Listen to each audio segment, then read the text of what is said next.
Hello, ladies and gentlemen, and welcome to the first episode of the new year for the Hard Reset Show. I'm your host, Tyler, and joining me, as always, is my curvaceous co-host, Julian. Hey, guys. What's up? Happy New Year. Happy New Year's. It's nice to finally do a podcast after a long hiatus. Yeah, we'll try to get at least one a month. And just to start it out, we're going to talk about what we've been playing. Julian, you want to start us off? Yeah, recently I've gotten a PS3 again, so I've been getting into some GoldenEye Reloaded, Little Big Planet karting, which I've had my eye on since it was first announced, and Far Cry 3 on the PC. Oh, you've been playing Far Cry 3 as well? Nice. Yep. So since we both have Far Cry 3, why don't we just do a co-op discussion on this? First off, what's your thoughts on the story? For me, I could not give a fuck about the story at all. I mean, the character's a total douchebag. He's a tool. And all your friends are tools. And I'm not far in the story. I'm only like 4 missions in. But I just have zero desire to do any of the story stuff because I just don't give a fuck about it. And I'm like, my guy's a tool. I'm like, Bass seems like a cool villain. I've heard all great things about him, but I don't know. I don't really want to save my friends. Does that make me an evil person? It definitely does. I hold the same feelings you do. At first, when I've heard about reviewers talking about the characters being unlikable, I never really got what they meant because I never really saw what they looked like or how they acted. But immediately, right from their first cutscene, I was just like, oh god, not these kinds of fucking people. And so I was like, well, that's what you all get for being tools. And as the story progressed, I thought what I really liked was watching my character progress, going from some pussy about, oh my god, I just killed someone, to, Hasha, I'm going to throw a knife into your eyeball and drag you into the bushes. Alright, so basically you think your guy's way cooler now because he has a big tattoo. No. Well, yes. Yeah, in a way, the character progression is what I like, but I still hate my character, if that makes sense. I do like how they give no explanation to how he just, gets all these, crafting abilities and shit. And then the other thing that really bothers me with the continuity of the game is how whenever you gain new abilities, tattoos magically start appearing on your arm. Yeah, it's the Tao, man. I understand it's a video game, whatnot, okay, cool, I don't want it to be I don't care if it's super duper realistic, but come on, I just wish when the black guy, I forget his name, when in the very beginning he rescues you, and he's giving you that tattoo. I just wish after that he would have been like, oh hey, this is gonna give you a bunch of magical abilities and shit, and that would have been perfectly fine. It would, I know, seriously. Other than just not talking about it. And the one thing I don't like that's annoying me is I understand where they're coming from on this angle, but I just don't like how hardcore they are about the tatao and the way of the tatao and blah, blah, blah, blah. I'm just like, shut up already. I get it. I fucking get it already. It's all like, go through your magical dream to find what you're looking for and whatnot. I'm like, okay, this is getting kind of retarded.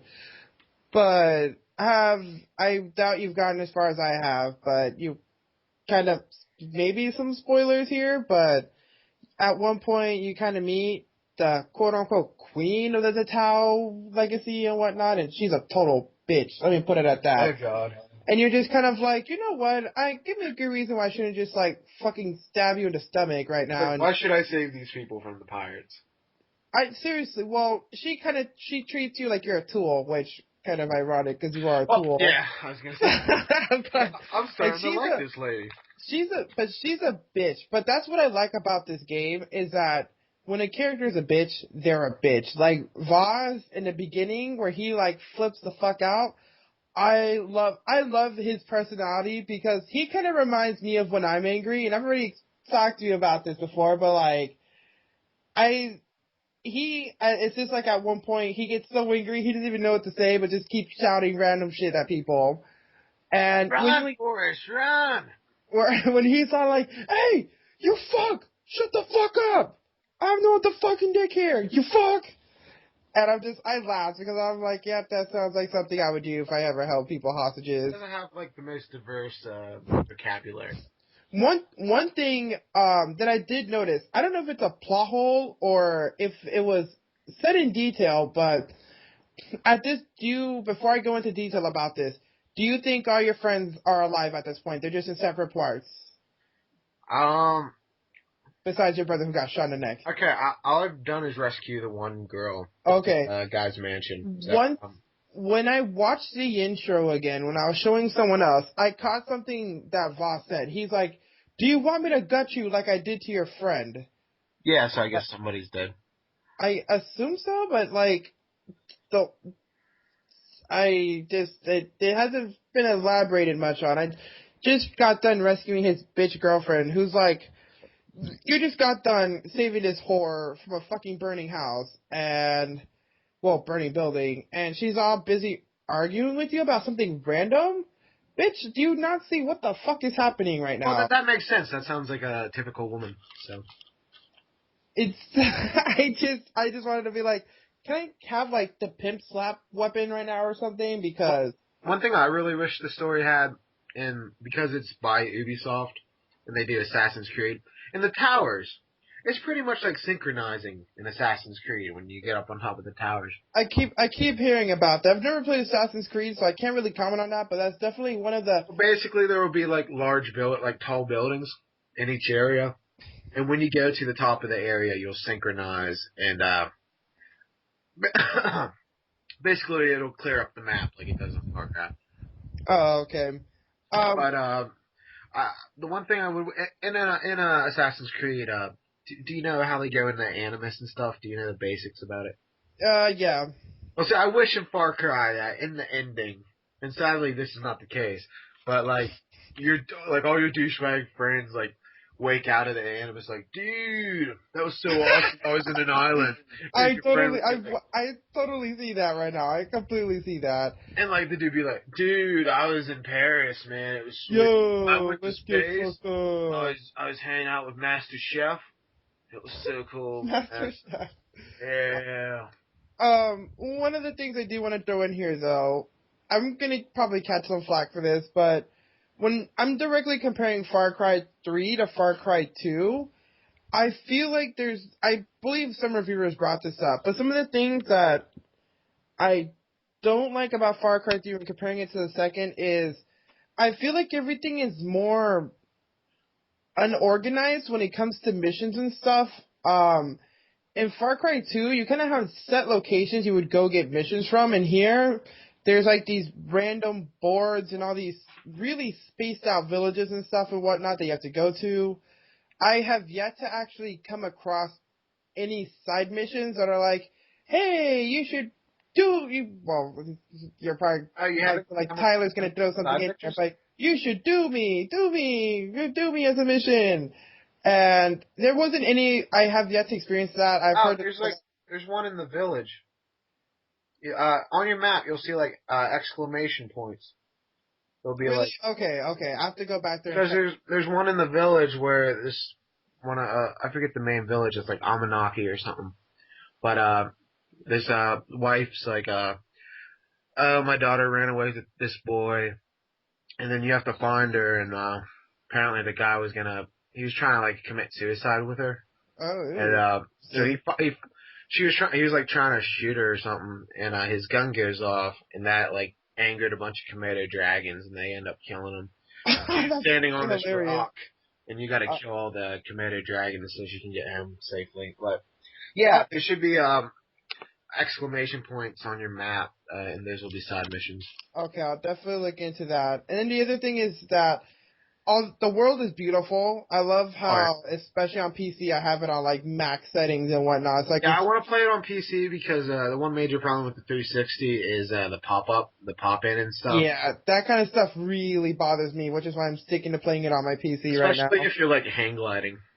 I could only imagine. It's like when I was on top of a mountain, I could literally see the sharks swimming around in the ocean miles in front of me, which was really cool. But one of the things the reviewers have brought up is that the world doesn't feel as vast as Far Cry 2's. I see why they did this, because the problem with Far Cry 2 is a lot of people complain there's too much driving, and I really enjoyed, because it really gave that feeling of being out in Africa. Out in Africa, everything isn't 5 feet away from each other. Everything is so spaced apart. There's all these savannas you drove through, jungles, and I personally thought the environment was incredible. What they didn't do was make it feel alive like they did in Far Cry 3, which is in Far Cry 3, there's Komodo dragons, like Tyler said, alligators in the water, which throw you in death spirals, which made me almost shit my pants the first time one dragged me into the water. Sharks. There's these weird ass little peacock things that like chased me down and killed me at one point, which really Yeah. those fucking bastards. I tried to skin them, and they ended up killing me instead. I gotta say, this game gives you more, like, oh shit moments than most games do that have scripted events. They do, and that's what I love about it, is that the game, the world is so alive. For me, I was walking along a riverbank, and then I just heard, like, a plop in the water, and I'm like, the hell? So I'm walking, and out of nowhere, my character just flies on the ground and gets dragged into water because an alligator just dragged me in there. And like I said, it throws you into a death spiral, so you're spiraling around as you, like, gotta keep mashing on buttons to, like, stab it in the eye.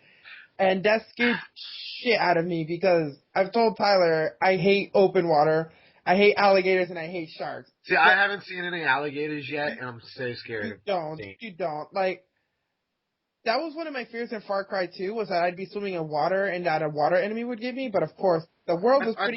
Are there any, like, do animals attack you in Far Cry 2?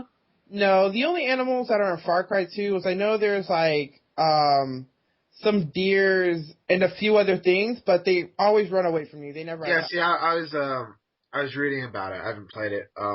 And I thought there was only, like, herbivores and stuff in Far Cry 2. Yeah, there wasn't any, like, carnivores or anything. Would you recommend Far Cry 2? Do you think you'd still find enjoyment after playing Far Cry 3? Oh, yeah, definitely. I'm actually still going at it right now. Far Cry 2, Far Cry 3... What? This was spotted online, like a Far Cry Ultimate Collection, which would probably include, they had like a 360 version of the original game that I heard wasn't very good. Yeah. They're releasing Far Cry 2 in a package. Yeah, Far Cry 2, I'll definitely say it's worth a try. I would not put it down just because the successor is better at most of the things it did. One of the things I do think will annoy people, though, is that all the enemies respawn within minutes. So after you just blew up like 3 villages in a row to get to your objective and you're driving back, guess what? All those fuckers are back again to kill you. So that was rather infuriating, especially if you're low on syringes and other things. And then the other thing is that your weapons over time would rust and they would jam. Or like what happened with me one time, this car was coming straight at me.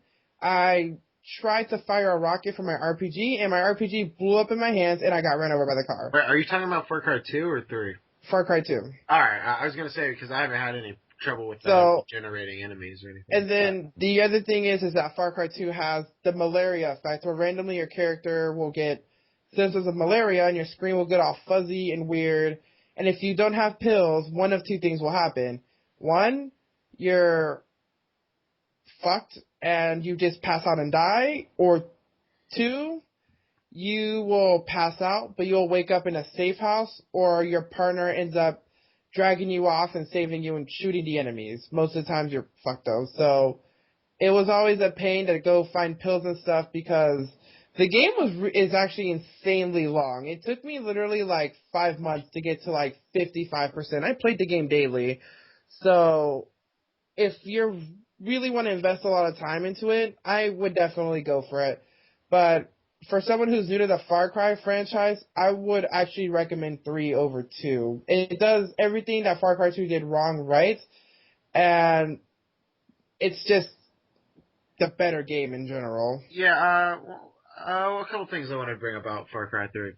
One of them is, one time I was just hanging out by the coast. There was a guy there, a little village. There's just one, like, villager. And I was standing on a rock. I was shooting sharks out of the water. And then I'd dive in, skin them.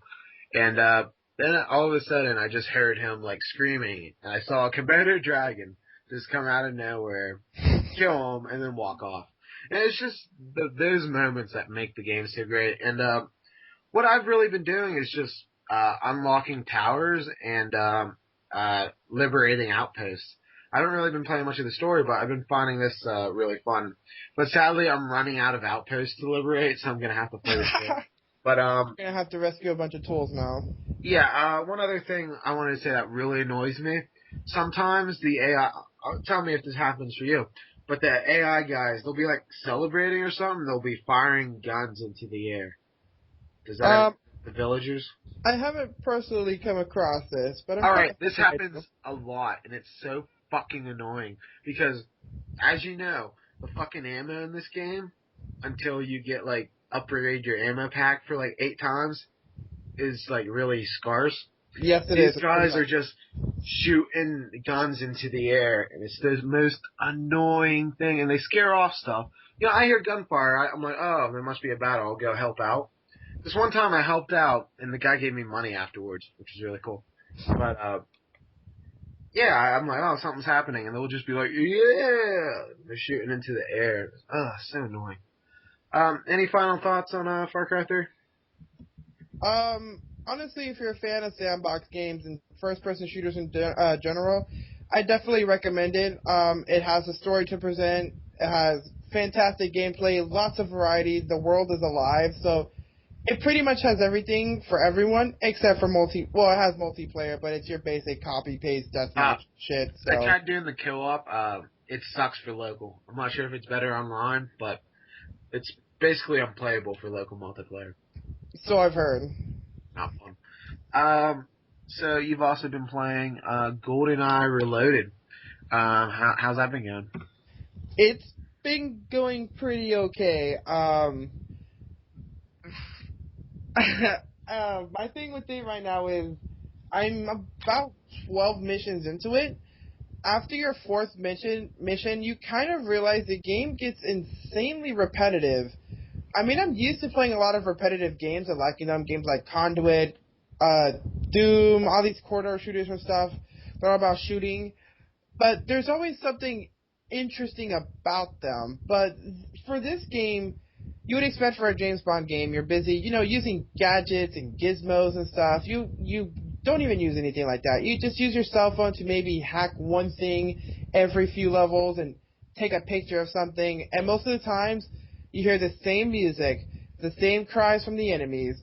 And the enemies are dumb as rocks. Some guy was facing the other guy. I sniped the other guy, and the other guy just stood there. And which actually brings me back to Far Cry 3 here.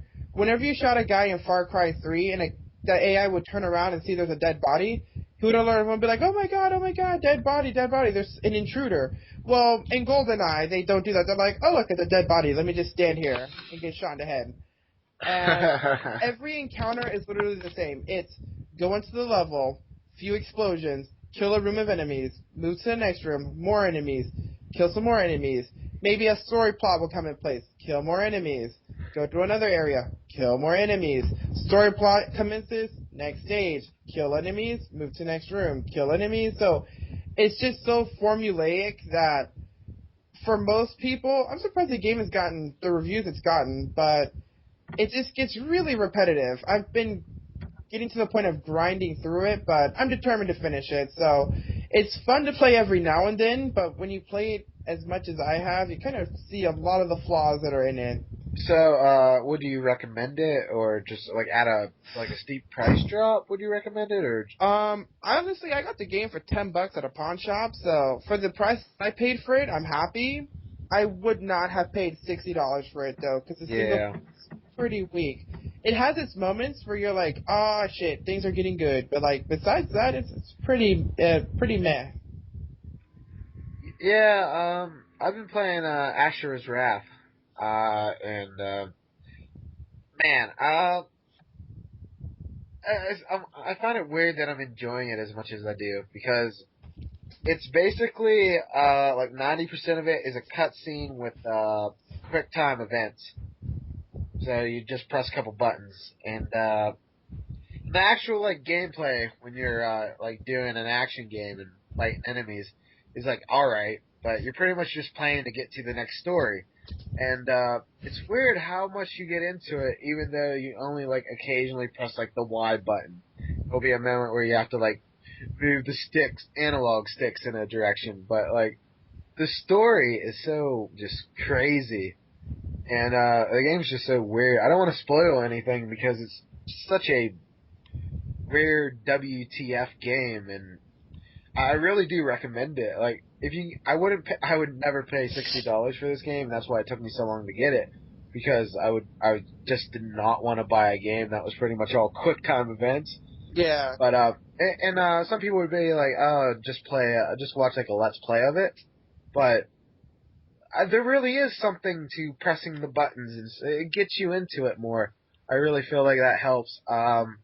Like $30, I say I'd recommend it. It's not a super long game, probably about 6 or 8 hours, and then there's some DLC for it.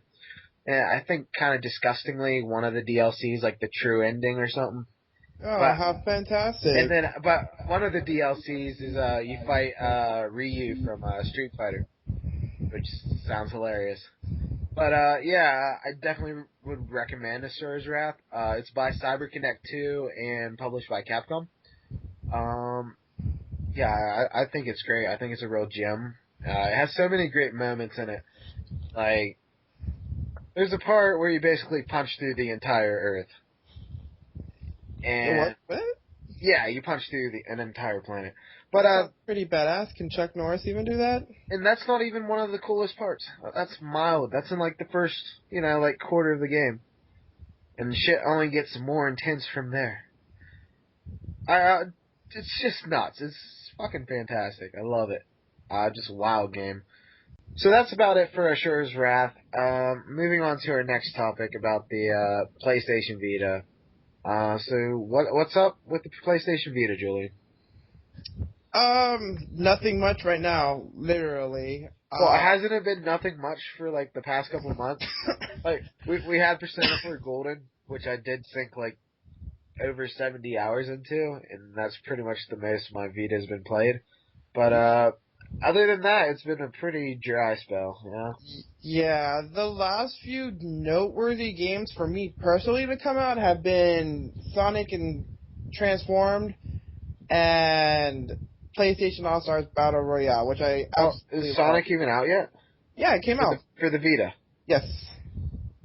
I think the 3DS it hasn't come out yet. Yeah, the 3DS one is the one that, since it's quote-unquote different game compared to the other one. Did you get the Vita version of Sonic? I haven't, but I do plan to get that because I'm desperate to get some games on my Vita. You should get it for the Wii U so we can, play online. But yeah, just saying. Plus, fuck who wants a Vita? Anyhow, you forgot the most important release to come out for the Vita recently, and that came out Tuesday. Wake Up Club has come to America. Oh God! Wake Up Club, Julian. God, you and your. What time do you wake up? What time do you wake up? Can't even. I just can't. What time do you wake up? I don't know. It really depends. Get up together. We can wake up together. We can have a club. A wake up club. 5 a.m. I can really take this 5 a.m. level, but I'm not going to. We'll wake up together, alright? Oh, okay, there we go. Okay, I have my Vita right now. Okay, get your Vita out. We're gonna download Wake Up Club, and we're gonna start a fucking Wake Up Club. Alright? Well, not. We're starting a Wake Up Club. Right after this podcast ends, we're doing Wake Up Club, alright? Alright. I think there's achievements. I think you get trophies for it. So, we'll have that. Get them. So, the next major release for the Vita is Soul Sacrifice, which is also coming to the PS3, if I'm thinking correctly. Really? I thought it was supposed to be a Vita exclusive. Pretty sure Soul Sacrifice is for the PS3 and Vita. Yes, it is. It is for the PS3 and Vita. Kaji Inafune is the main person behind this project, and marvelous AQLs during the developing. It looks like a very good game. It's going to have cross-platform functionality. And it looks great. There's actually a Vita bundle that's coming to Japan. That looks awesome. It's a red Vita. And it looks great. Julian, I'm getting so much background noise. Is there any way to get that down for me? All right, Better. that's much better. All right. I don't know what was going on, but it was like you were in like a fucking thunderstorm going on there. Like, Sorry about that. All right. So, what's your thoughts on Soul Sacrifice? Me personally, I'm really excited for it. It looks like a cross between. I'll be careful saying this. Devil May Cry. Wait. Dark. Devil May Cry or capital D, lowercase m, capital C, Devil May Cry? Capital D, lowercase m, capital C. Dark Souls and Monster Hunter, if that makes any sense to you guys. Well, I haven't seen a ton of gameplay. Since you say Monster Hunter and Demon Souls, so does he have like a wind up when he attacks, like those games? No. Oh. They're all from different areas. Like, it has the aesthetics of Demon Souls, like the graphical style, and just the presentation of it is very Demon Souls-like, where it's dark, but it can be bright if it needs to be. The gameplay seems to be a lot of Devil May Cry with combos and just, it's very hack and slash if that makes any sense. And by Monster Hunter you're gonna come across a lot of huge monsters you just gotta beat the shit out of and take down. So that's what I mean by Devil May Cry / like Demon Souls / Monster Hunter. It's just a lot of these different games in one is what it looks like to me from what I've seen in the beginning, what I've seen in gameplay videos. Apparently out on the Japanese PSN, there's a demo out for it. So for those of you who have a Japanese PSN account and all that stuff, you can grab it right now if you haven't. Yeah, we have a while till it's released. 3/13, so March 13th it'll be out in America. Yeah, I kind of wish it would come out a little sooner because I'm going to say this lightly because I know a lot of his Vita owners who've been desperate for a while have been saying this, but this seems to be like the hardcore title to get for it, so. Hey, we also have Sly Cooper coming out. We do. And Ratchet and Clank, which I can't give a fuck about because it's digital only. So. Yeah, tell me about it. They're really screwing themselves over with these digital releases because I see what they're trying to do, but when you consider the fact that a decent size, it's not even decent size, a normal size memory card is like $100 for 32 gigabytes. I got my 32 gigabyte micro SD card for $25. There's no way in fuck I'm paying $100 for some proprietary memory. And the reviews I've seen for Full Frontal Assault haven't been very good. They have not either. So I'm kind of hoping, generally this Ratchet and Clank, if it's digital in the US, people in Europe get lucky and they get a physical release. So if there's a physical release there, like with I'll import it because I'd love that. Yeah, I would import it in a heartbeat, but digital, it's flying off my radar because that's one of the great things about the Vita is that it's region free. So we definitely. can import it. I don't know. It's just because of the memory cards. I don't have problems like on the 3DS buying games digitally because it takes an SD card. What Sony fucked up was going for a proprietary memory. They did it for the for the PSP, whatever. Now, you better use the same fucking memory from the PSP to the Vita. They changed it up. Because I have a 16 gigabyte card for the PSP that I would have gladly, used. Oh, no, this is what really gets me. The PSP and the PSP Go had different memories. Yep. And now the Vita has another memory. They changed the USB port as well. So they just fucked up on everything. Sony never learns, and that's their biggest problem. They don't learn from their past mistakes. And it's like with me right now, what I have a special Memory Stick Pro Duo where it has 2 slots where I can put micro SD cards. Right now I have a total of 64 gigabytes on this thing. And it's like, I would love to use this for my Vita. Oh wait, I forgot. Sony's fucked everything up again. And I can't use it for that. And they expect me to pay $100 for 32 gigabytes. That's almost as bad as Microsoft expecting me to pay like $100 for a 20 gigabyte hard drive for the 360. I'll pass. Yeah, I'm glad Nintendo just went, they're just saying, hey, put a hard drive to it. Seriously, and then they're like, oh, well, piracy and blah, blah, blah. Listen, piracy can't be stopped. It's never been stopped.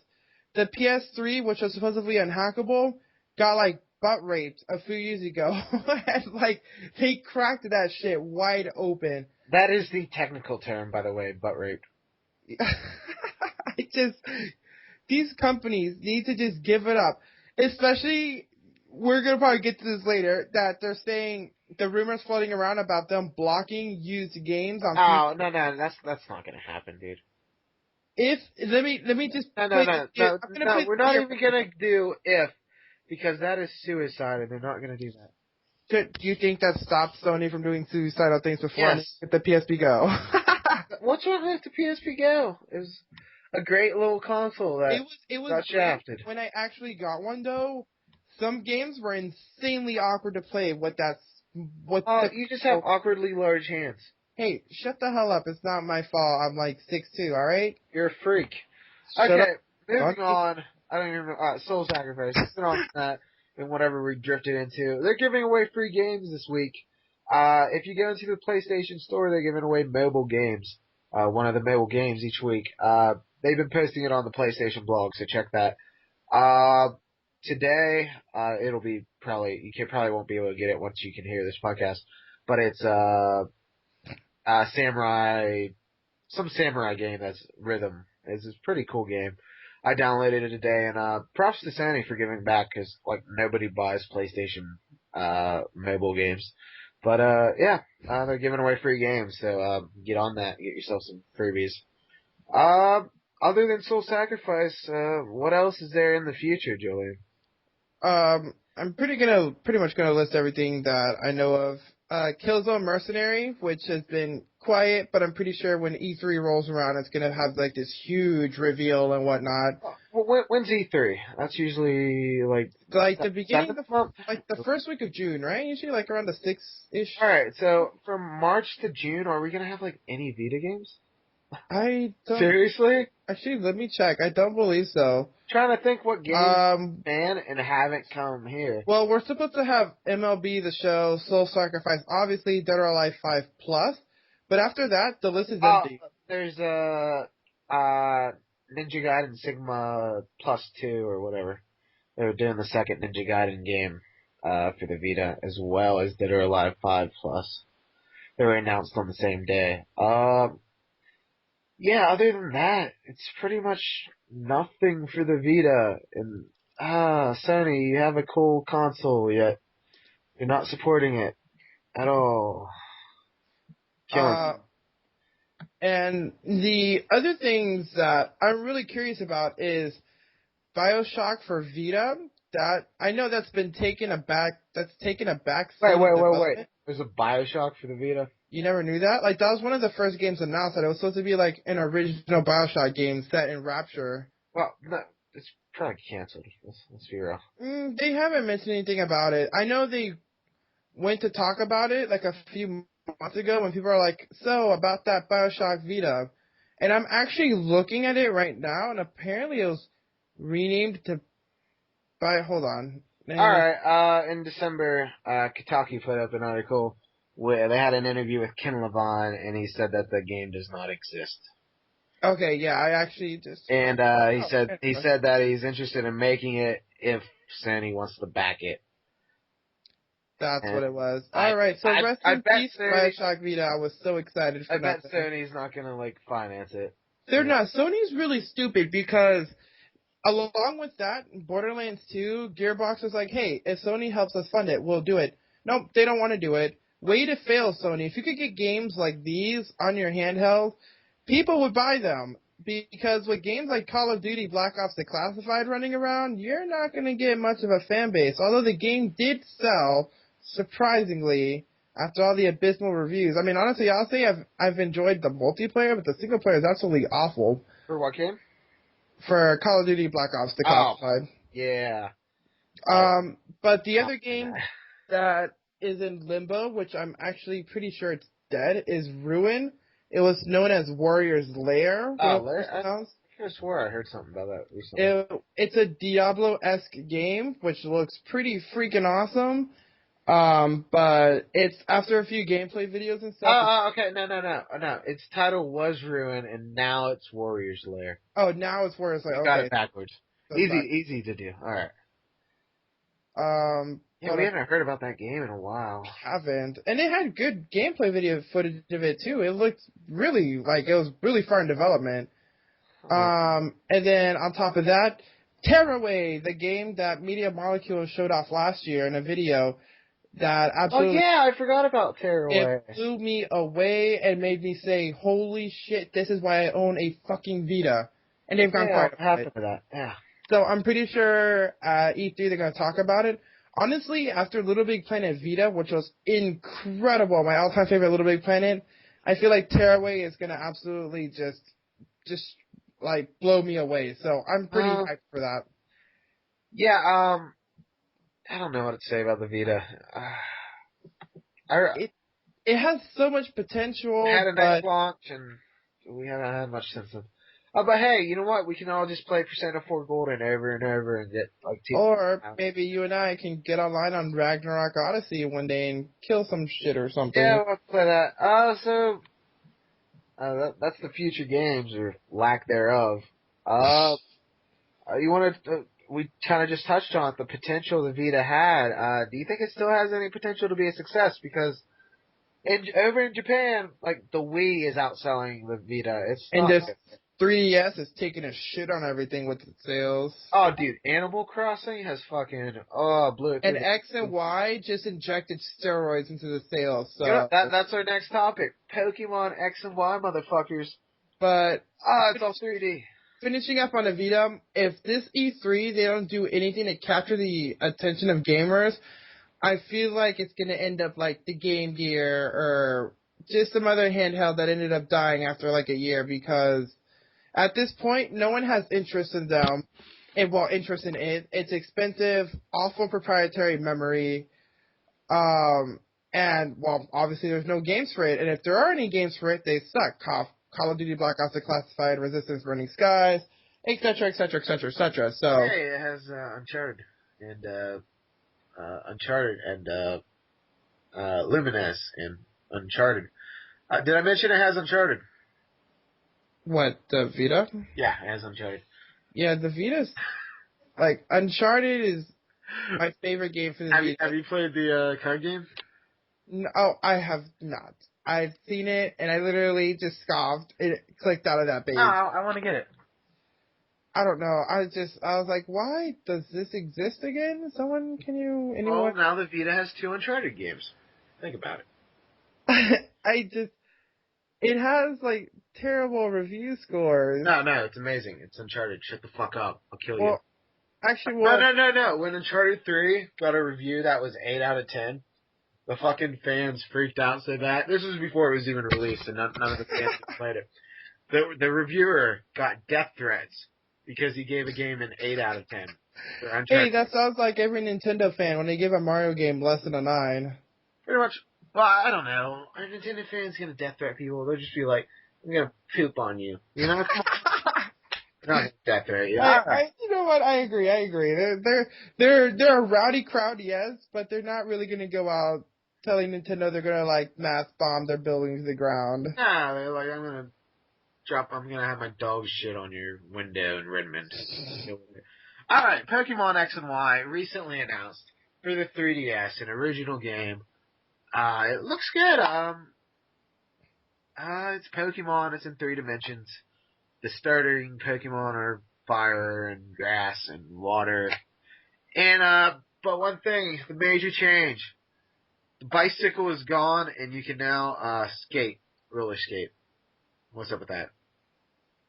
Honestly, you make it sound like the game is no big deal. For me personally, What's the big deal? It's Pokemon. We have one. well, no, it's a huge. Even the developers have said it themselves. I know I have said this myself. Well, let me stick to this topic first.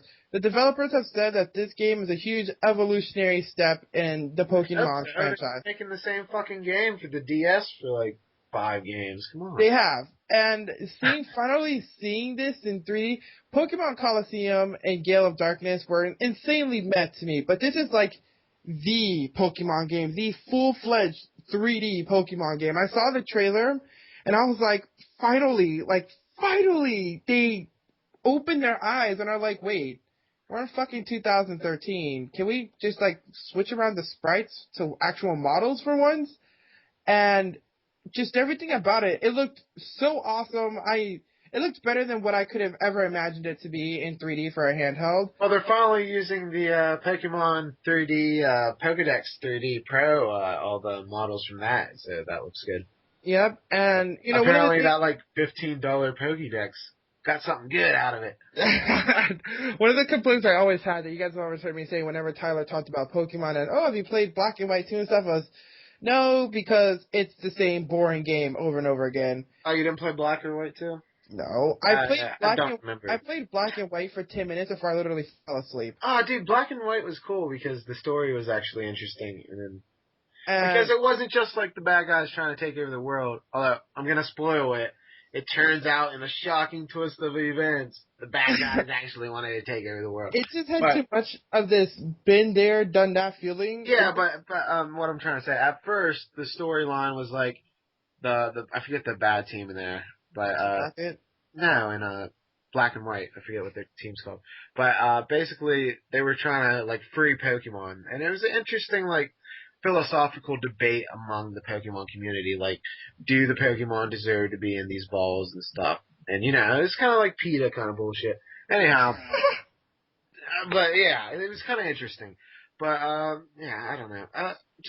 Okay, Pokemon, like, Diamond and, like, Black and White too, they're pretty much using the same exact engine. You know, I mean, there are some cool moments in those games where you're like, oh, wow, that's pretty neat, but pretty much, I don't know, I'm just not wowed by it. I hope X and Y is cool, but I'm not gonna get super excited. Look pretty sweet.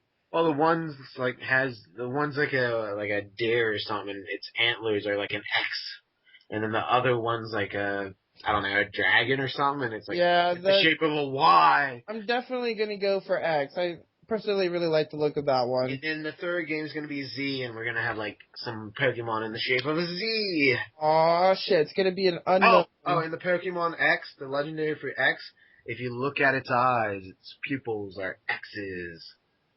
Oh, I didn't even notice that. So cool, it's rad. It looks badass.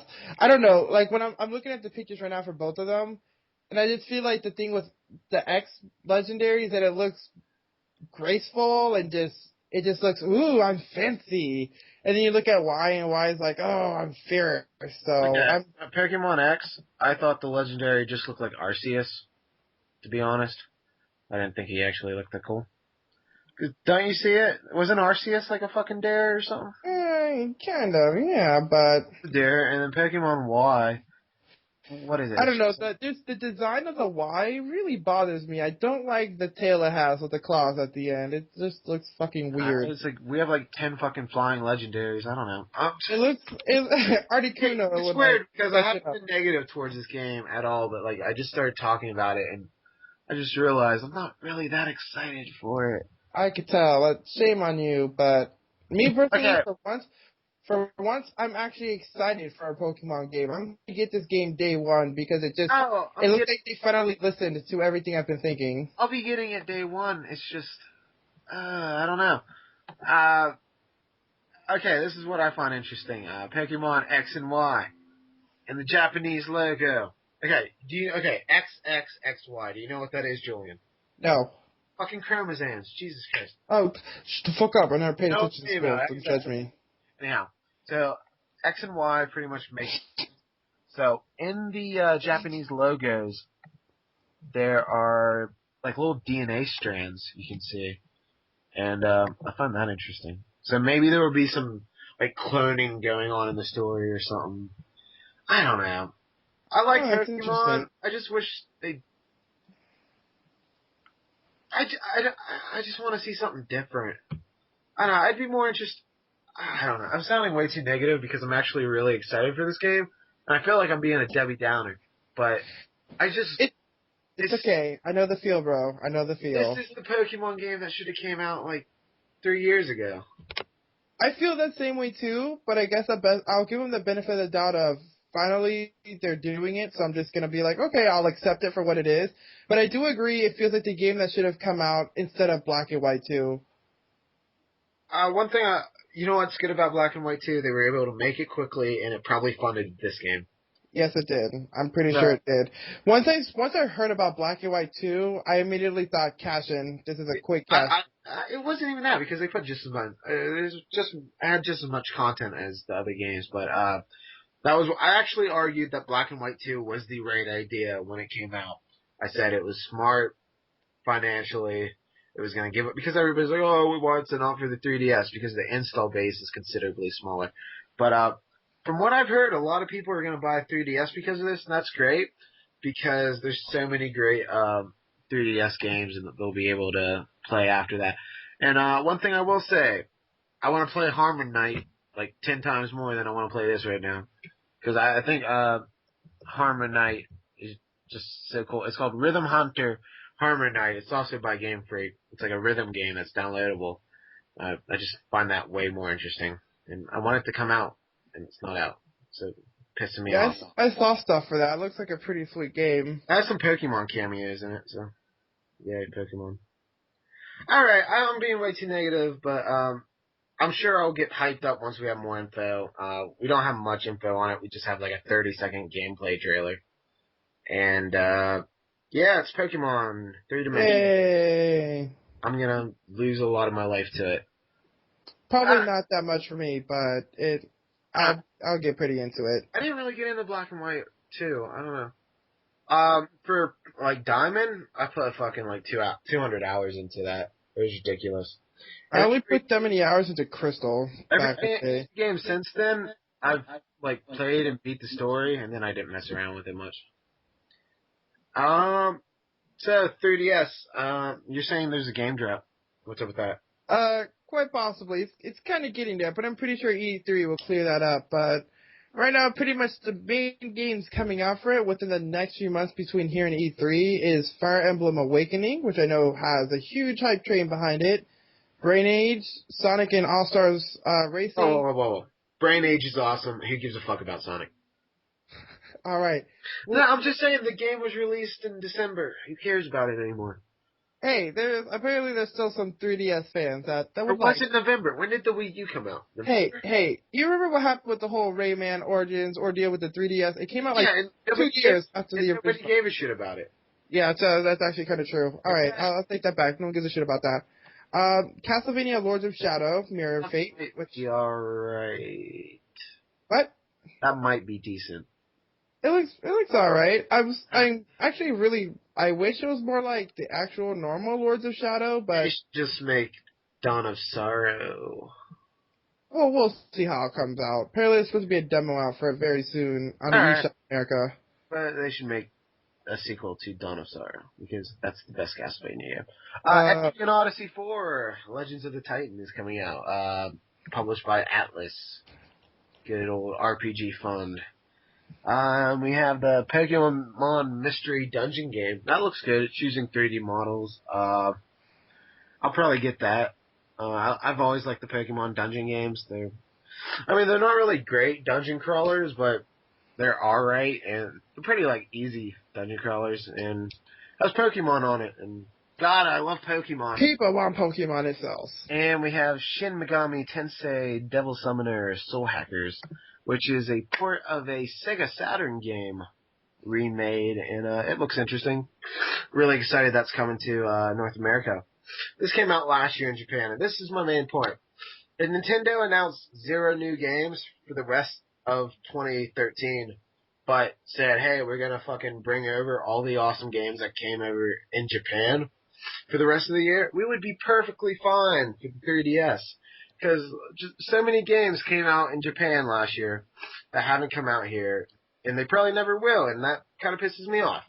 We have X Troopers. We have what was the Sega Capcom Namco game? A Project X Zone.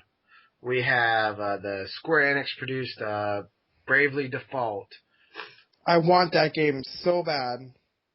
What else? Rune Factory 4, which I think did get announced for a North American release, I think. What about Fractured Soul? That's out. This? That's a digital game, yeah. Oh wait, yeah, that was right. That came out last year. Damn, I'm really behind. That looks very interesting. I really want to get that because basically on each of the screens has like a different like kind of reality in it, and you switch between the two, and it looks very interesting. But anyhow, there's so many great games that came out in Japan. Animal Crossing came out last year. Oh, Professor Layton and the Ace Attorney crossover came out. God, there's so many awesome games, and they're not out here. And apparently in February, the last Layton game comes out. Aww. In Japan, but not here. Yeah, so there's games coming out for the 3DS. More than the poor old Vita. That's for sure. But it doesn't matter because we'll be waking up every fucking morning to our Vitas. And a new trophy. God, that game. Next up, we're going to go ahead and speak about the Wii U. Fountain of Arms, the fire truck is coming. Wii U, Wii U, Wii U, Wii U, Wii U.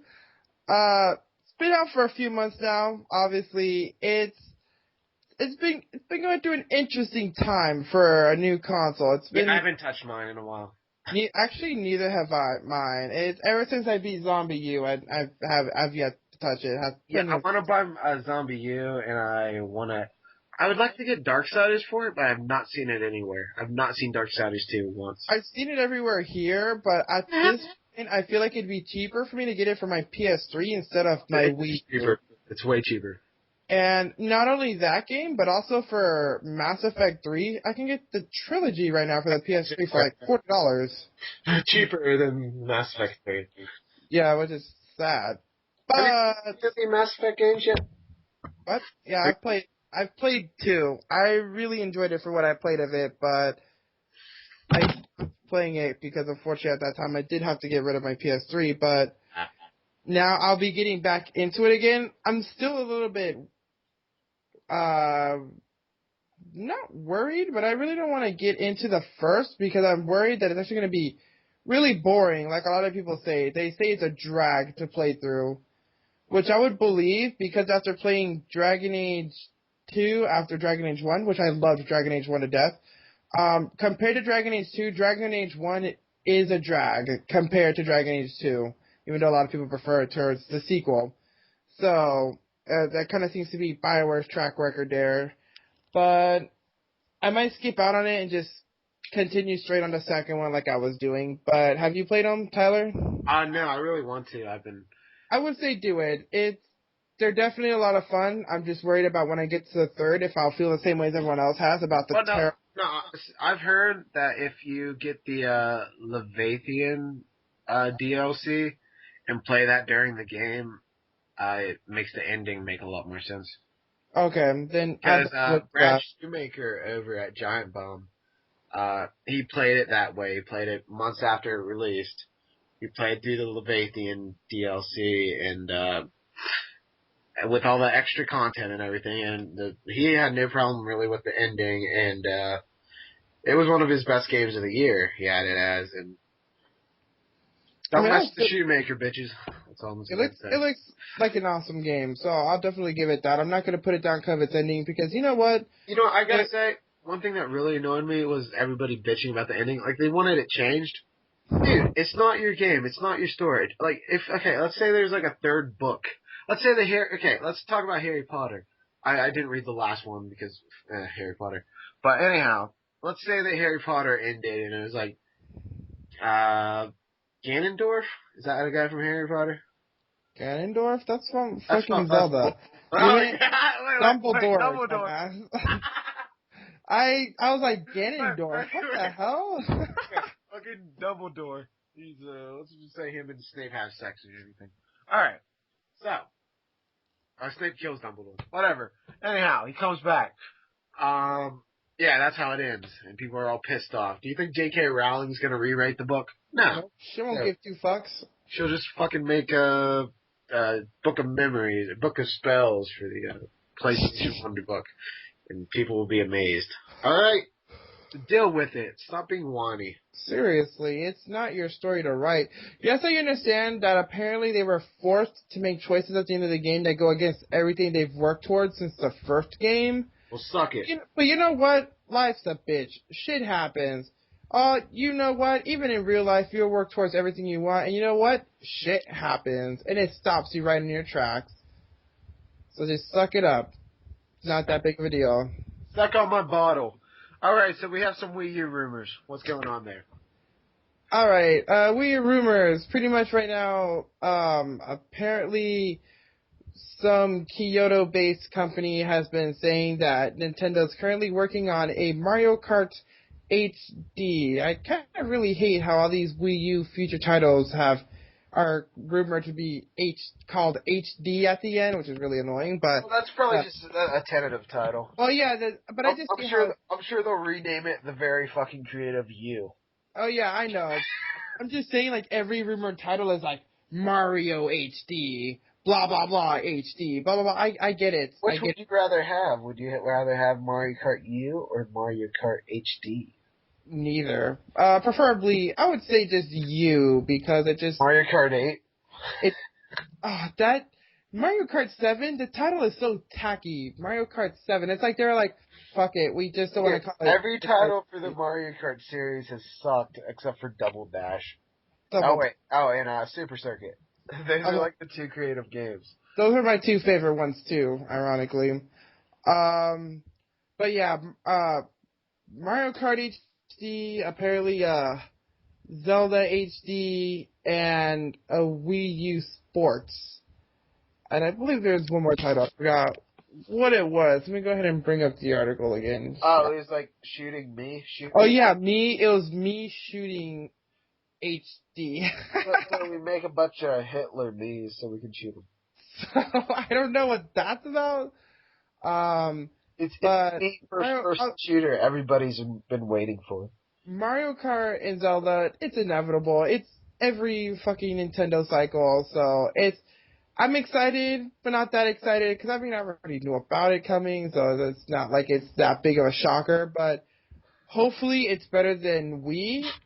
There were some things I liked about Wii, but overall I could not get into it whatsoever. But Mario Kart 7, on the other hand, was an incredible game, so hopefully Mario Kart HD picks up after that one. Alright, you know what? Let's talk about what's coming up next for the Wii U. And we got some downloadable titles. We got the Double Fine produced The Cave, which looks phenomenal. It's coming to basically all platforms. PC, PS3, 360, Wii U. And another digital release is Fist of the North Star, Ken's Rage 2. I would have probably bought that if it was a retail release, but I don't know. Did you also hear about Gates of Memories coming to the Wii U? What's that? Apparently it's an action RPG that's already coming towards the PC and Mac. Just recently, developers have confirmed that the Wii U version is also set for release via the eShop. Right now, there's just some prototype footage, which I'll go ahead and link to you so you can see what that looks like. We'll go ahead and link it to you guys as well. But it looks interesting. It's one of those quote-unquote unique looking indie RPGs. So it has a very nice artistic style to it. Definitely a beautiful looking game. And basically the first major release this year will be Rayman Legends on February 26th. Finally! And then we don't have anything until pretty much March 26th, a month after, where The Walking Dead Survival Instinct comes out, which might be decent, might not. And yeah, pretty much nothing. And hopefully at one point Pikmin 3 gets an actual release date, because Maybe I've been waiting someday. forever for it. But in other interesting news, a game called Tank Tank Tank, which was launch day title for the Wii U, apparently is going free to play in Japan.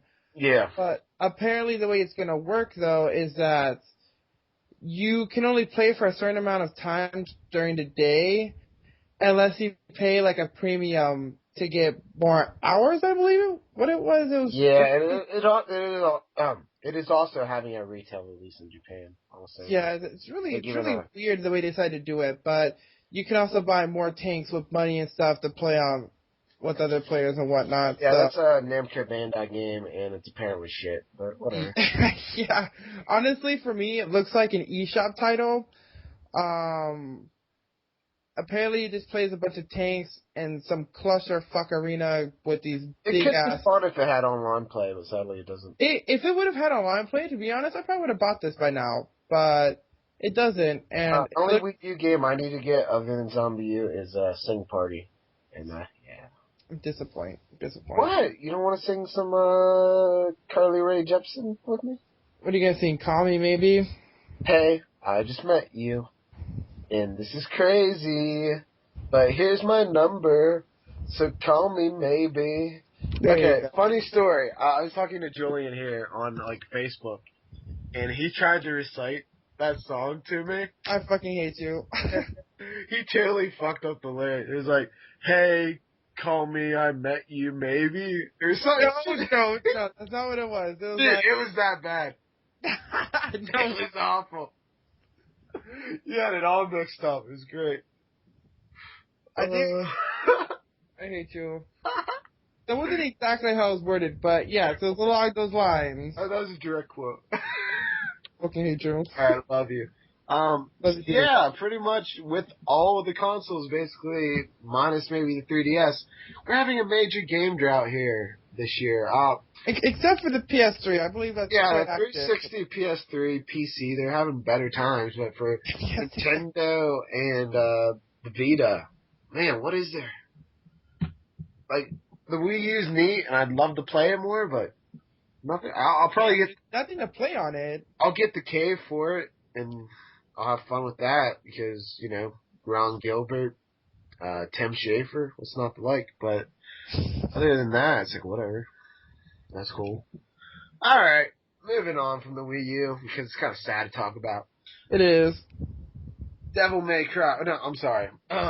Capital D, lowercase m, capital C. C. Devil May Cry. There's a controversy brewing because a bunch of fanboys are angry about it because they rebooted a series that didn't do very well in Someone called the Wambulance. Okay, this is the one thing that pisses me off. They say they killed the franchise, but guess what? If they don't do a reboot, the franchise doesn't continue. It's not. Devil May Cry 4 only outsold Devil May Cry 2, which pretty much was epically bad. And trust me, it's not like a cheap niche series. Capcom put major money into Devil May Cry 4, and it didn't do the sales they were expecting. It's amazing in this industry. You can have games that will sell 1 million plus copies, and then the developer goes bankrupt the next day. It just did not do good enough sales. That series was not going to continue. The only way it would continue is if they did a reboot, try to get other people into the series. They do that, and people are mad for some reason. Why? Because the series... Guess what? You still have the first 4 games that you apparently thought were so godly and so amazing. So play those. You can pretend this doesn't exist. Don't bitch about it. Move on. And honestly, the whole reboot thing is working, mainly because I was speaking to you about this earlier.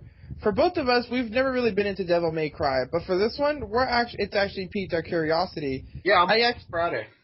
I saw a gameplay video for this. I've seen the old Devil May Cry games and even games like Bayonetta, and just the one thing that always turned me off is they just look like this clusterfuck of Japanese randomness. I literally would watch videos and I'm like, I don't even know what the fuck is going on. Shooting guns from their shoes and crazy shit going on. This is one of the problems with Bayonetta too. I like Bayonetta a lot, but one thing that they do in these games, they definitely love style over substance in some parts. Because Devil May Cry, they'd always do, like in Resident Evil, they'll have those where the camera's set. You can't move around. And they do that in the early Devil May Cry game. I'm not sure about 4. I don't really know much about that. But I know in the first game, you'd have these set camera angles, and it just wouldn't be good for the gameplay, but it would look really cool. And like, they do that a lot in Bayonetta 2, but the story never made any sense. Don't act like they're screwing up some great story from Devil May Cry. Come on. And I know right now a lot of you are probably like, oh, well, that's the gameplay, why not ragging on it? I mean, I'm not trying to rag on it, but, it's just not my kind of game, so I can't really judge anyone for that. But for what I see for capital D, lowercase m, capital C, it looks a lot more refined. It looks like it has, how do I put this properly? It looks like it's more controlled in what it's doing. Yeah, So, one thing people were mad about is they took off the lock on. But if you have lock on, that pretty much basically says you don't have a good camera. Alright? Because, let's be real, you don't need lock on any games, alright? Because all that means is that your camera's shit. You don't know how to have the character doing the right stuff. And, I agree with you know that. what? If you want a game like the first 4 Devil May Cries, buy Bayonetta 2 for the Wii U, please. Because Sega was going to cancel that game. And guess what? Platinum Games. Guess who the lead director is for Bayonetta 2? Kamiya, who created Devil May Cry. So, if you want a game like that, buy yourself a Wii U, support Nintendo and Sega and Platinum Games for putting out Bayonetta 2, and be happy. And don't bitch that, oh no, it's on the Wii U. Well, guess what? The game was going to be canceled. Just like how Devil May Cry 5 was never going to be made. Alright? Just be happy with what you get. And it's like, you know what? That's not the only game that's been put out on other consoles when it originally was for another one. Shit happens. Like, stop fucking complaining. Gamers are so whiny. And it's like, look at what happened with Mega Man. Like, Mega Man practically lived on Nintendo consoles. Fucking PlayStation rolled around, and it, like, pretty much stole Mega Man away from Nintendo. Oh, wait. Did you see how Capcom's celebrating the 25th anniversary for Mega Man? Oh, God. What the hell are they doing? An avatar pack. You can get a rocket arm. Yeah. I can't even. They put out a trailer today. It's pretty hilarious. So yeah, Devil May Cry. Suck it. I know. You know what? I'd like to say the gamers are super immature, but when we have Dead Rising Riptide Special Edition being like a dead torso, it's like, dude, the fucking gaming industry is immature as well. Yeah. It's a whole problem, dude. That was pretty funny, the backlash against that. I was surprised, I'll be honest. He thought it was a good idea to do that as the do it as the collector's edition. that was the dumbest thing ever. Like, that was not in good taste. And it was called Zombie Bait. It was called Zombie Bait. Appeal or humor in it, especially since it ended up being like a female torso. I like how the developers tried to defend it by saying, "Well, in the game, people fuck up zombies like this." Well, yeah, that looks like a human corpse to me. Yeah, I'm serious. And it's called Zombie Bait, so you're trying to lure zombies with it, apparently. So wouldn't that be a human? Don't they want human flesh? I don't know. It's funny because one of the people who worked for Silver Creek, it was a female, and one of the game writers, it was somebody from Polygon, I can't remember at the moment, sorry. It was Chris Plant. He tweeted, like, I wonder if this was just a publicity stunt. And she tweeted out, and he said it was not. And he was like, wouldn't you expect did they not expect there to be an outrage? And she said, you'd have to ask the people who didn't expect an outrage. Pretty much saying that she expected people to be going crazy, and rightfully so. Yeah. Next up, I wasn't aware of this until today. There's apparently people hating on Nino Kuni, and shame on you. Definitely. I mean, honestly, for anyone who has not seen the hate for this, like apparently Tyler was surprised that this is going on, go to any PlayStation 3 forum, and you're going to see anything that involves Ni no Kuni, whether it's praising a game or bashing it, just click the topic and read the responses, because every other response is something negative about the game, whether it's too kiddie, or it's for weebos, or some other shit, and how, oh, well, no one in the West wants these kinds of games, and blah, blah, blah, it's not hardcore, the list goes on, and I was so surprised, because I'm excited for the game. I played the demo.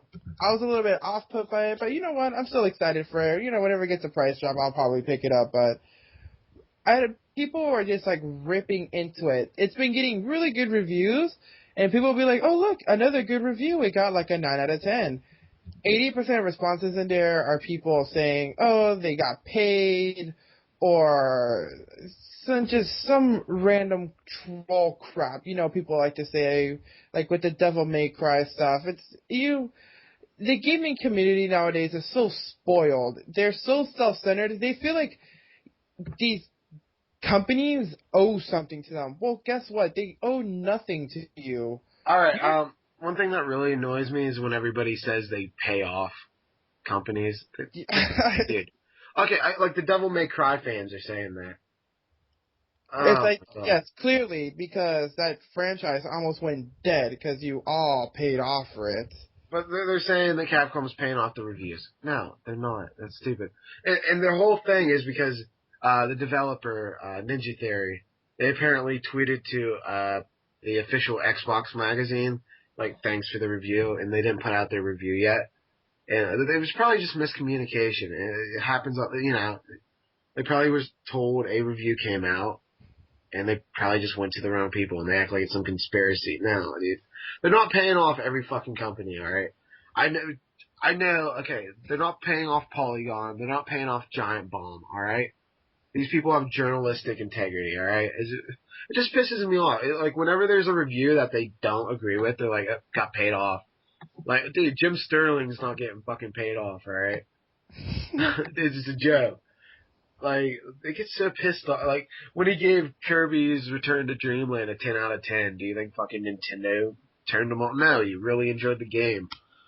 Oh, Kirby's Return to Dreamland. You are such a dreamy game. I love you. I haven't played that in a really long time. Really, it's awesome. It's everything I wanted. The price kills it for me because it's still $50 when I see it. And it'll be going down eventually, right? Have you played Epic Yarn? Huh? Have you played Epic Yarn? Oh yeah, I beat it. I fucking loved it. Alright, that looks good. Alright, but yeah, Nina Kuni haters, knock it off because Studio Ghibli's awesome. There's next-gen consoles that are probably going to be announced at E3. The 720 and the PlayStation 4. Are you excited, Julian? Because I'm going to buy both and be a whore. You know, I really was like, oh, I'm going to get a Wii U and I'm not going to buy anything, but I've been underwhelmed with the Wii U. The most fun I've had with the Wii U is on the Funky Barn Miiverse. Oh, God. You practically fucking live on there. I do. Dragging me into that nonsense as well. But I agree with you. We'll be going to that tonight, and then after that, we'll wake up with the Wake Up Club. There you go. Wii U Vita, just taking back gaming. We'll do everything together, forever and ever. Wake Up Club. But it's, yeah, I'm in the same boat as you. I told myself, well, for me it was different. I told myself, alright, Wii U's gonna be like the last console I'm gonna ever buy, and just call it quits right for now, and just anything else that comes out, I'll just get it for my PC, because it's not worth buying another console and going through all that crap again. But honestly, besides Nintendo, I'm a huge Sony fan. I love all their franchises. Killzone, Uncharted, Resistance, Little Big Planet, God of War, so on and so forth. And even though with the Vita they've been fucking everything up, I still feel like for a console they could still do a good job if they don't screw it up. Oh, seriously. All Sony needs is the next Naughty Dog game, and it'll be totally pumped. Definitely. Oh, yeah, Last of Us coming out later this year. I'm hyped. Oh, Last of Us. Ratchet and Clank. I could go on, but yeah, Wipeout, God. Who cares about Ratchet and Clank? Like, Full Frontal Assault, really? It's out already, isn't it? Yeah, it's out for the PS3, not the Vita yet. But there's not that many Xbox exclusives I care about, so I'm most likely going to skip out on the quote-unquote 720. But the PS4, I feel like if it's not at launch, probably later in its lifespan, I am going to cave and buy it because, I mean, I just can't watch, like, the next Killzone 3 left off on the biggest cliffhanger, and I just cannot just watch the fourth get made and be like, oh, I'm not going to care about it, because I know I care about it, and I'm going to cave because as the kind of gamer I am, I love to play everything. I'm a huge game whore. So I have to buy every game that I look at. I'm like, oh, that looks cool. I'm going to buy it at one point. So I know I'm gonna cave for it. So Yeah, I agree. There's always enough exclusives, or like a version will be superior on one system that gets me enough to buy it. You know, because yeah, like the PS3 and the 360, like it, if you're on multi-platform games, some will be better on the PS3, some are optimized better for the 360, 360. and like Bayonetta, it's really shitty on the PS3, but it plays fine on the 360, for example. And you know, you kind of have to have all the systems if you want to enjoy everything there is to offer. Definitely. And like with the Wii U, I know the feeling in the gut of my stomach that the Wii U, a lot of companies are gonna look at it and be like, yeah, we're just gonna release it for the 720 and PS4. Oh, definitely, it's going to be underpowered, and It's it's not going to get multi. It's going to be the Wii all over again, but it might get a few ports just because they can really dumb it down. But they're not going to keep like making 360 games. They're going to up everything. They're not, you know. oh yeah, definitely because Too late.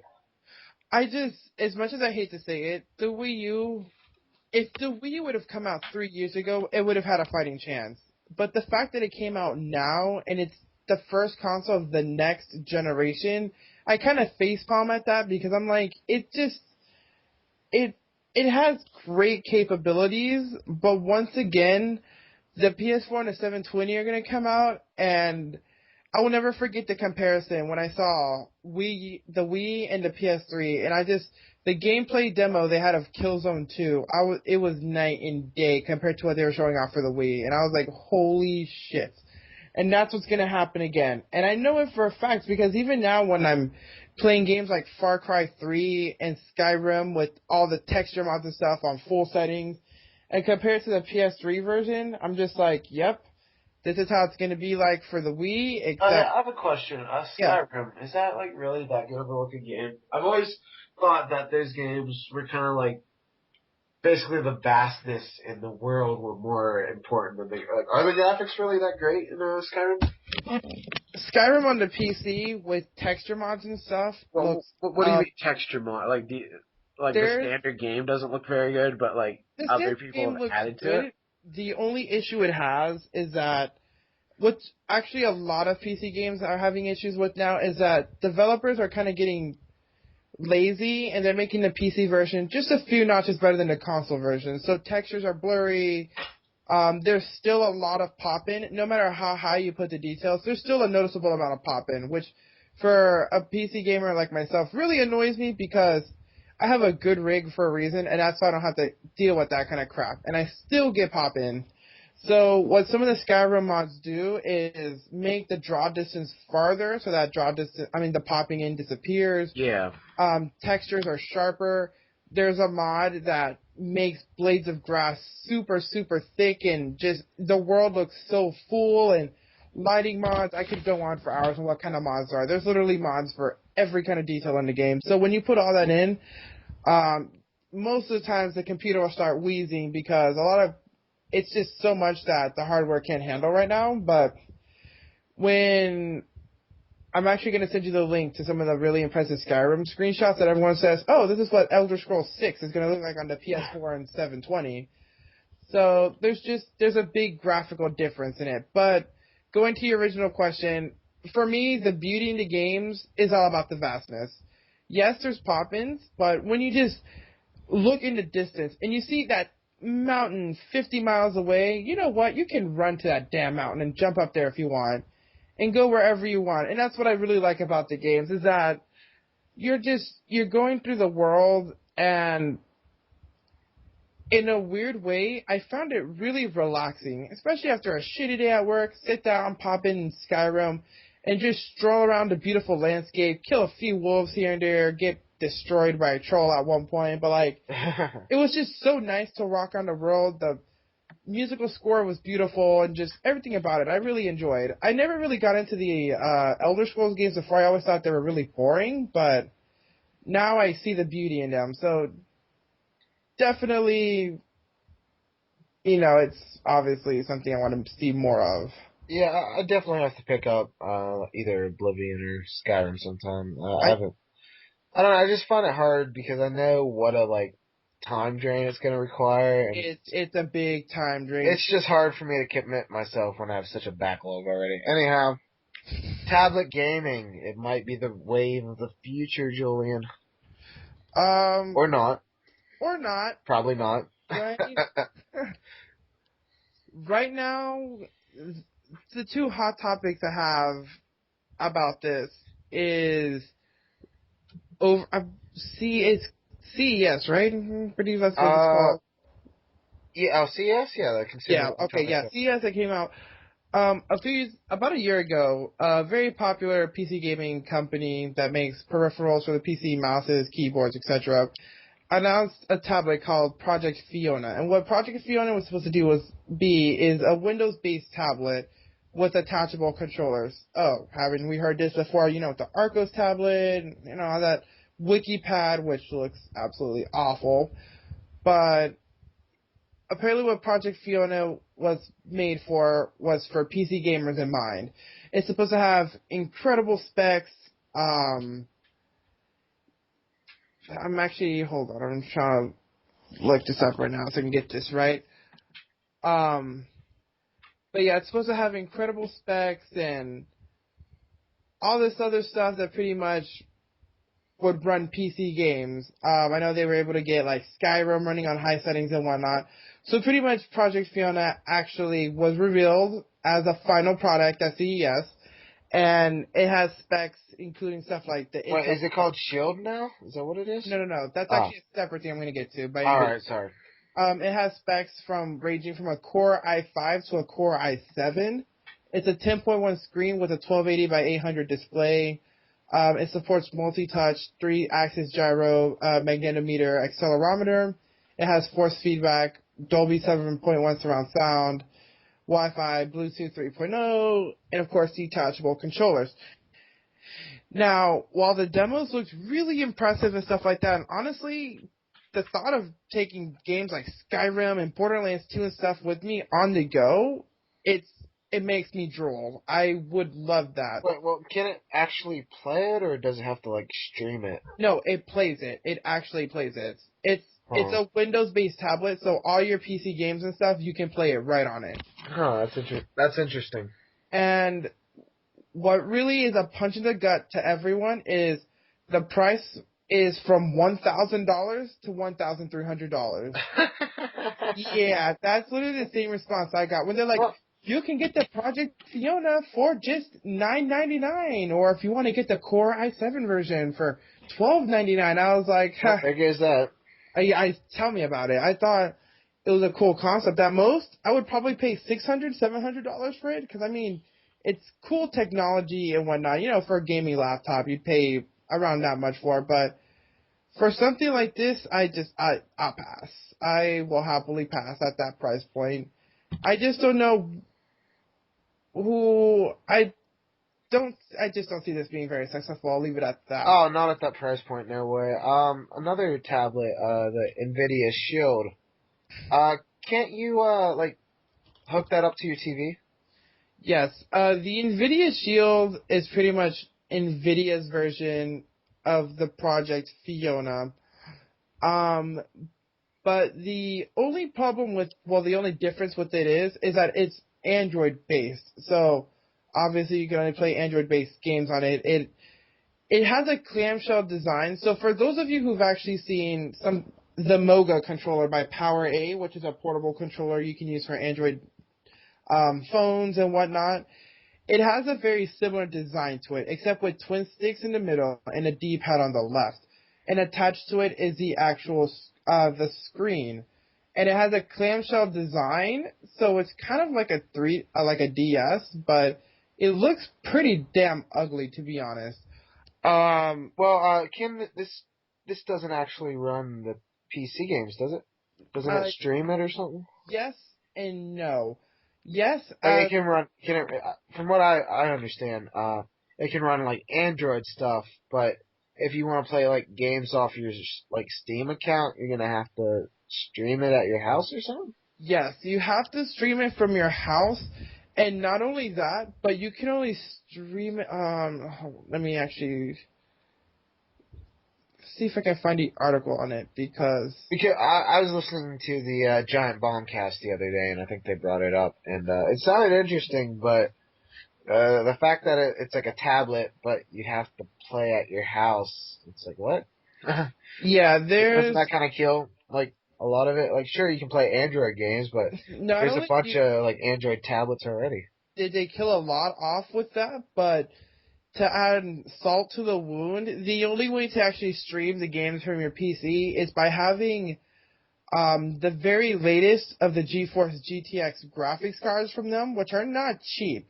So you can't just have any kind of NVIDIA card. There's a very specific type of processing method they want to use with the card. So it has to be like, quote unquote, the high end ones, which are like $300 or more. So that combined with the fact that I feel like this is going to be quite the pricey device is really, I feel like it's going to kill it off and it's going to end up like the N-Gage. So I feel like the Fiona is going to find its own audience, but I feel like the Shield really doesn't, it has like an identity crisis. It really doesn't know what it wants to do.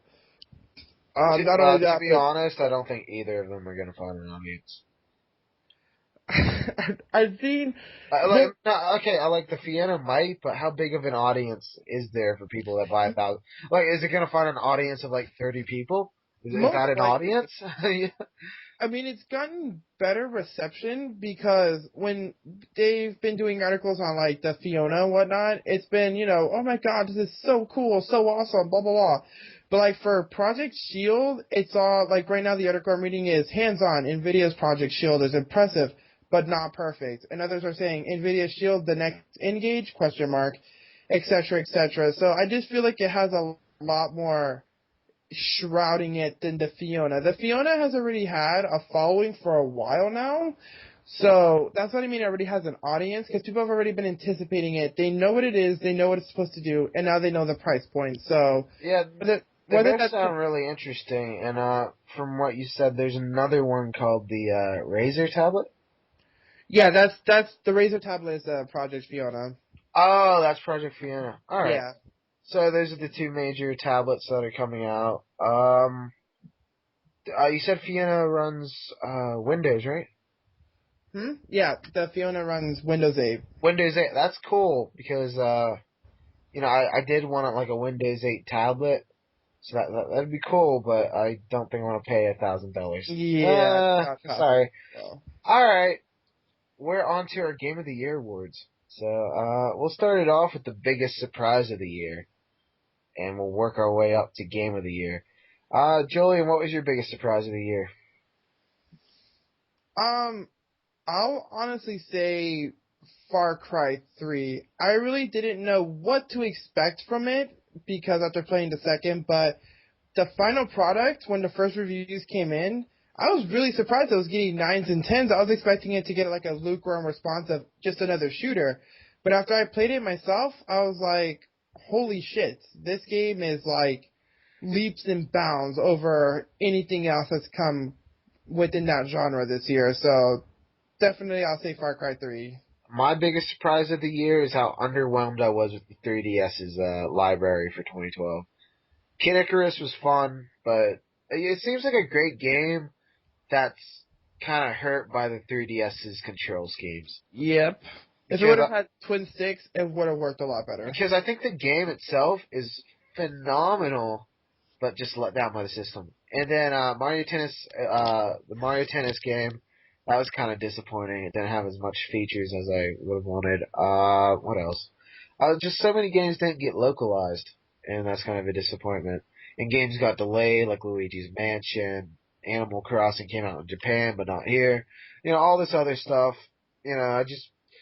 People could talk about the 3DS having a great year, and it did in Japan.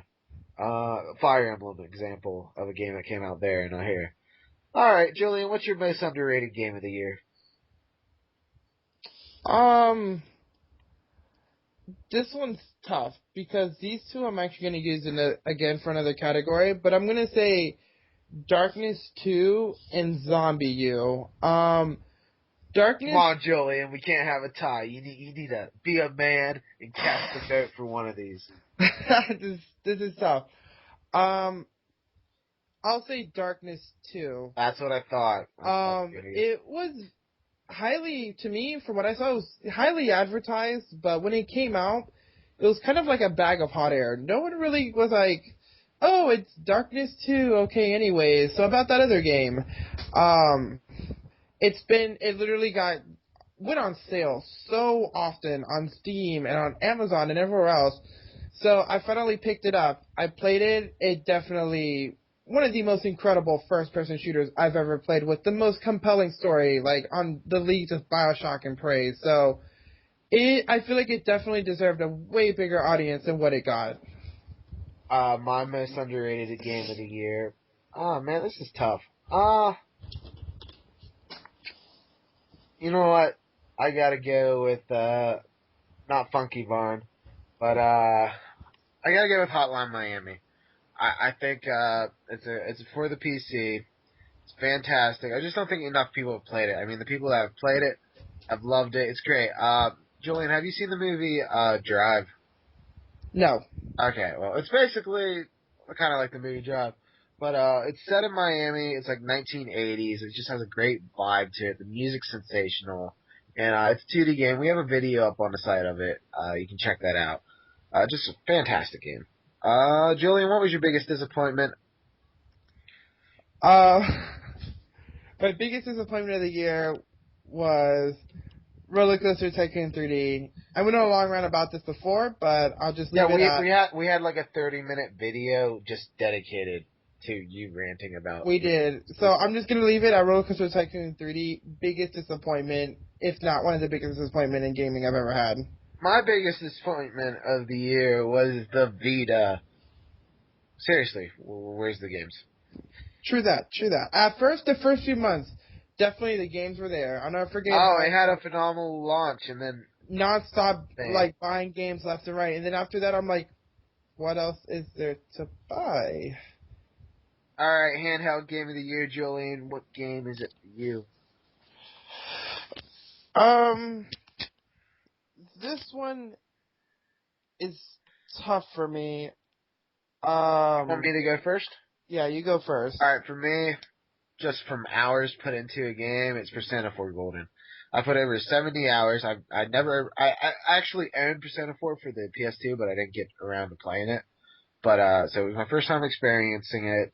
Just a fantastic game, got me into the Persona series, and yeah, I put 70 plus hours into it. I usually don't like play a game that like obsessively. Like that was just all I was doing for a while, and it's a fantastic game. Jillian, have you decided on your game of the year for handhelds? Is it Roller Coaster Tycoon 3D? Oh, I fucking hate you. I originally thought it would have been Paper Mario 3D before I actually played it, but I'll definitely have to give that towards Little Big Planet Vita or Uncharted Golden Abyss. Yeah, Uncharted was my favorite. Like right after it came out, I don't know, just Persona 4 just put so many damn hours into it. I just can't deny it. I'll go ahead and say I'm gonna actually take that and leave it at Little Big Planet. I don't know. There's always something about the PlayStation 3 games that I played it for a little bit. With just it's just kind of like, all right, it's whatever, I'm done. But like this one, they perfected it. There's bosses at the end of the world. The story was just amazing. The worlds were beautiful, well crafted. If this is any indication of what Little Big Planet 3 will look like, I cannot wait. Come on, the story was amazing. Come on. Hey, compared to the previous games. I'll give you that. The story is fun, but I think it just mainly comes from the zany characters. I found them really likable. So yeah, I'll agree with that. I liked it. I'm just kind of disappointed the puppeteer from that game isn't the puppeteer in the game, the puppeteer. Missed opportunity. Anyhow, we're up to our game of the year, folks. Julian, what is your game of the year? All right, I feel like I might get booed from some people, but Zombie U definitely my game of the year. I did want to ask you one thing about Zombie U. You brought up Monster Hunter and Demon Souls earlier. those games both have the mechanic where it takes a while for you to attack. You have to like wind up, and Zombie U also has that mechanic in it. Do you like that kind of like deliberate? Like it's a very strategic game. Do you like that about it? I do, and that's one of the things I loved about it. Zombie U takes horror to the most core concepts. It's not about, you know, beating the well, you kind of beat the fuck out of things, but it's not like repeatedly pushing a button and just like constantly beating them with it, because Yeah, it's not an action game. It's if you survival. time your swing wrong and you're in a room full of zombies, you were fucked. And that's what I loved about the game was one wrong move and you were done. Like, you were finished. And I experienced this myself at the end of the game, which made me really depressed because there's two different kinds of endings, but just the game itself defined what the Wii U is, what it's capable of doing.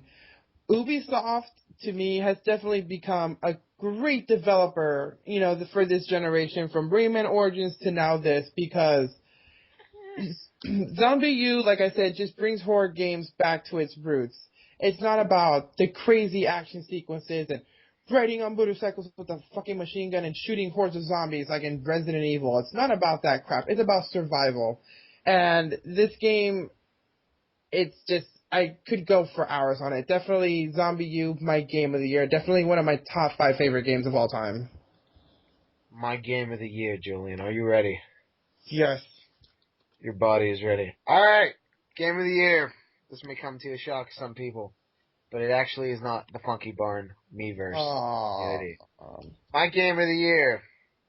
It would have been so much easier to choose if Wake Up Club would have came out last year, but sadly it just came out. But It's okay. It's it did okay. come out in Japan, so I could kind of like twist it into that. But in all seriousness, my favorite game of the year has to be. It's tough, but I think I'm gonna go with. Ah man, this is tough. I'm gonna go with Fez. I'm gonna go Fez. I That's can't. okay. I can't wait for it to be re-released for the PC and play that again. It's just such a great game.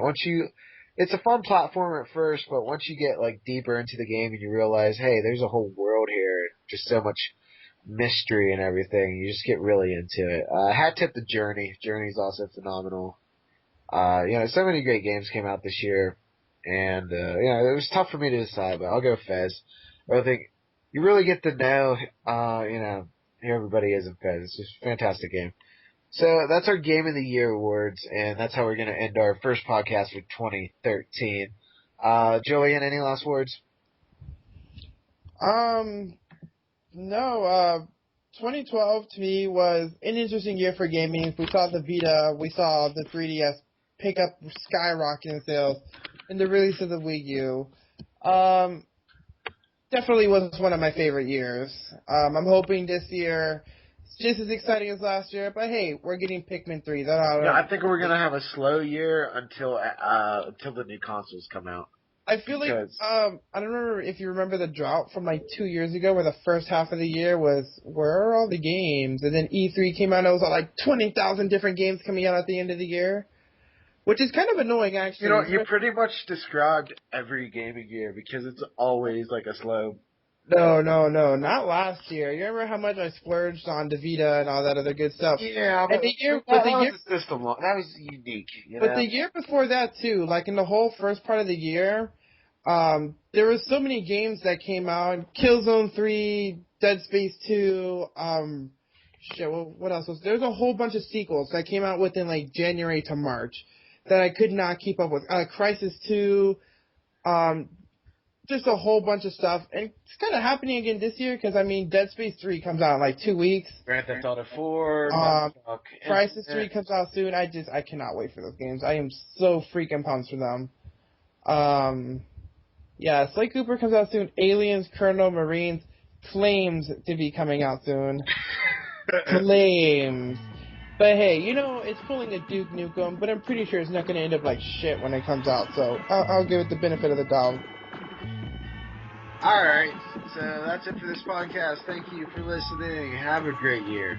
Have a great year, guys. See you in February.